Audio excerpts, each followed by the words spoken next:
आजपासून श्रावण महिन्याला सुरुवात झालेली आहे। श्रावण महिन्यात निरनिराळे व्रत, वैकल्ये, उपवास केले जातात। श्रावण महिना म्हटलं तर आपल्याकडे लगबगीचा महिना असतो। भरपूर सणवार आणि व्रतवैकल्ये या महिन्यात असतात। असंच एक व्रत म्हणजे ज्योतीचं व्रत।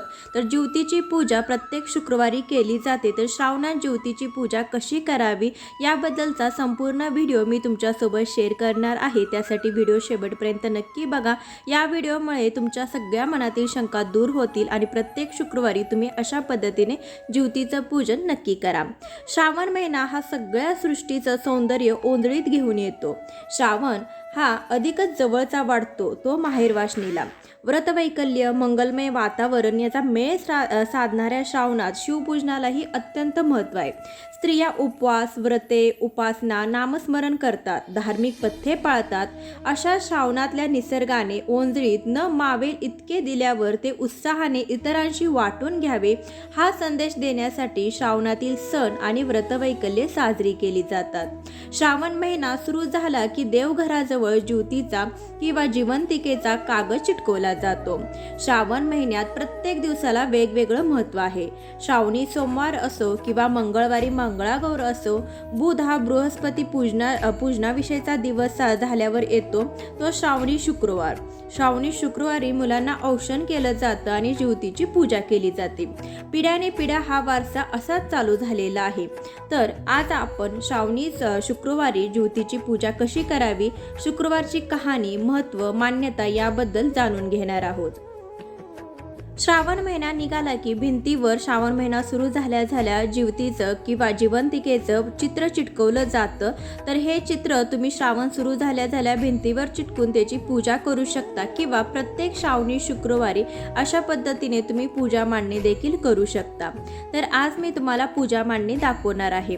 तर ज्योतीची पूजा कशी करायची हे आज आपण या व्हिडिओतून पाहणार आहोत। सर्वात आधी भूमिपूजन करून घेतलेलं आहे, म्हणजे आपण प्रत्येक श्रावणी शुक्रवारी सकाळी लवकर उठून आपली नित्याची कामे झाल्यानंतर ही पूजा मांडणी करायची। तर हे व्रत पूर्णपणे आपल्या मुलांसाठी केलं जातं। आपल्या मुलांना दीर्घायुष्य लाभावं त्यासाठी हे व्रत केलं जातं। तर प्रत्येक आईने हे व्रत करावं अशी माझी कळकळीची विनंती आहे। पहिल्यांदा आपण सकाळी उठल्यानंतर आपली देवपूजा झाल्यानंतर तुम्ही देवघरात ही पूजा मांडणी करू शकता किंवा भिंतीला चित्र चिटकून त्याचीही पूजा करू शकता।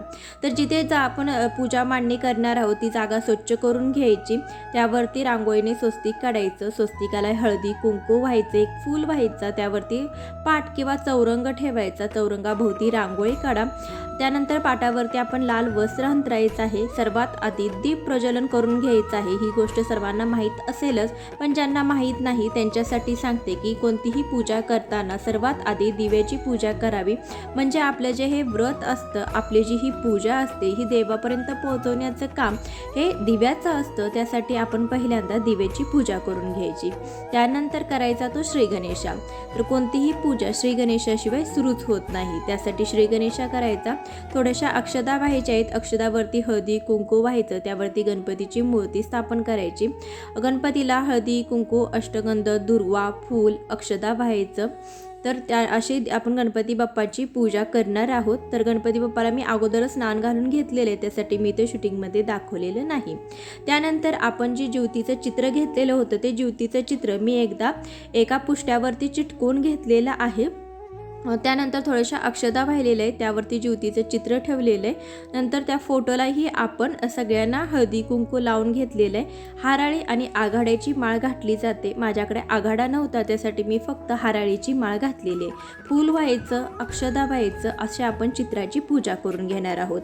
तर श्रावणातल्या 4ही शुक्रवारी आपल्याला ज्योतीची पूजा करायची आहे, कारण की ही पूजा ही संतती रक्षणार्थ मानली जाते। पण ज्योतीच्या पूजेसह कुलदेवी आणि लक्ष्मी मातेची देखील पूजा केली जाते। तर ह्या महिन्यात प्रत्येक शुक्रवारी आपल्या कुलदेवतेची पूजा करायची, त्यासोबतच लक्ष्मी मातेची पूजा करायची। त्यासाठी मी लक्ष्मी मातेची मूर्ती ते विराजमान केलेले, थोडेशा अक्षदा वाहिलेले आहेत, हळदी कुंकू व्हायचं, त्यावरती लक्ष्मी मातेची मूर्ती ठेवून लक्ष्मी मातेला हळदी कुंकू, फूल, अक्षदा व्हायचं आहे।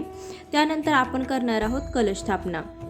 तर तुमची कुलदेवी असेल तर कुलदेवतेची मूर्ती तुम्ही पूजेमध्ये मांडू शकता किंवा कुलदेवी स्वरूप तुम्ही कलश स्थापना करू शकता।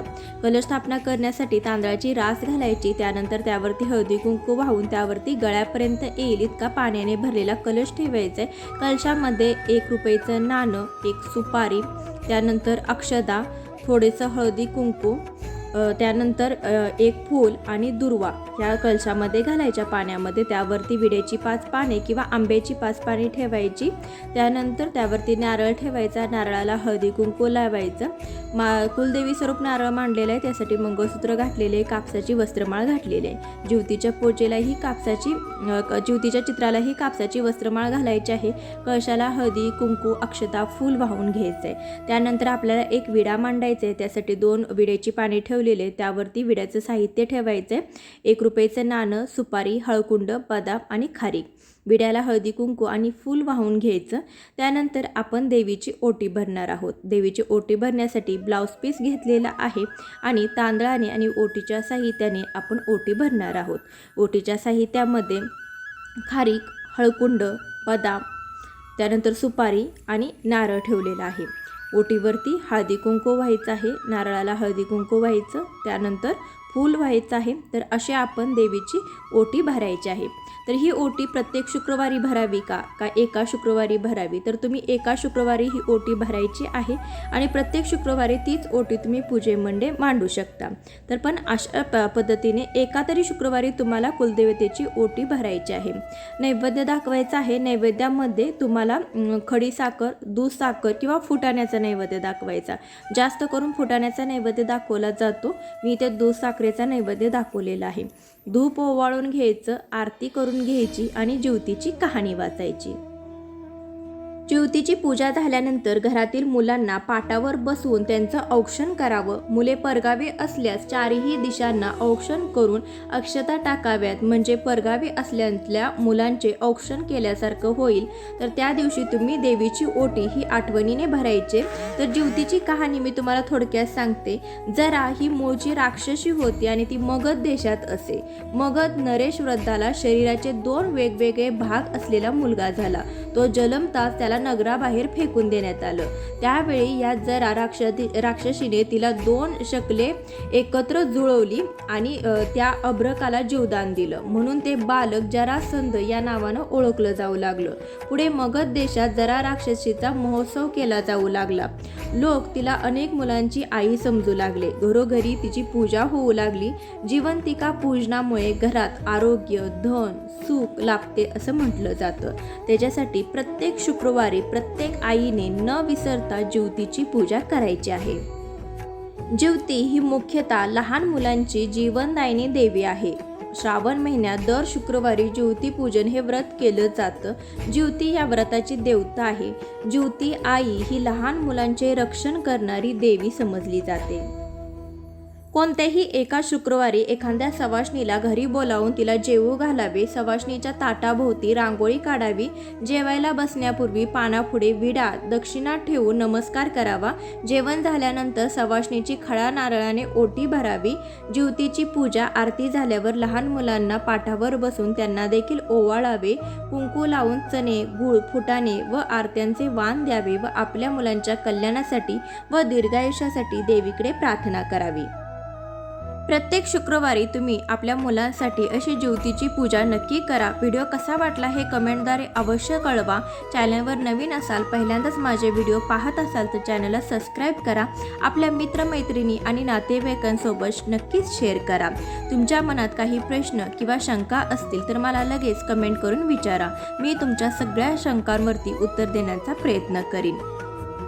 श्रावणी शुक्रवारी कोणकोणत्या सेवा कराव्यात, काय करावे, काय करू नये याचाही व्हिडिओ मी लवकरच आपल्या चॅनलवरती पोस्ट करणार आहे। त्यासाठी चॅनलला नक्की सबस्क्राईब करा आणि शेजारील बेल आयकॉन ही दाबायला विसरू नका।